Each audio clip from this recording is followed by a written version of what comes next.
আজকে তোমাদেরকে বলবো একটা ফুটপাথের কথা যেখানে প্রচুর খাবারের স্টল বসে।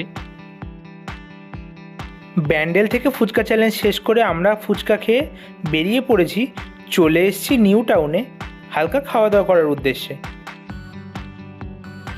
সেন্ট্রাল মলের উল্টো দিকের এই রাস্তাটায় প্রচুর খাবারের স্টল বসে এবং বসে সময় কাটানোর জন্য একটা আদর্শ পরিবেশ। এখানে খুব সুন্দর গান বাজনাও হচ্ছে। আজ সানডে তো বেশ ভিড় আছে এখানে।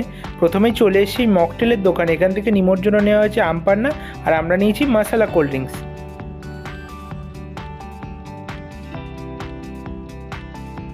তারপরেই আমরা মাস্টার্স কিচেন বলে এই স্টলটা থেকে অর্ডার দিয়েছি, নিয়ে চলে এসেছি চিলি চিকেন, তার সঙ্গে ড্রামস অফ হেভেন আর চিকেন পাকোড়া। আর এর সাথে খাওয়ার জন্য নিয়ে চলে এসেছি বিভিন্ন রকমের মকটেলস। তো আমাদের হালকা খাওয়া দাওয়া ঘোরাঘুরি কমপ্লিট। এখন আমরা যাই বাড়ি। টাটা তোমাদের সবাইকে।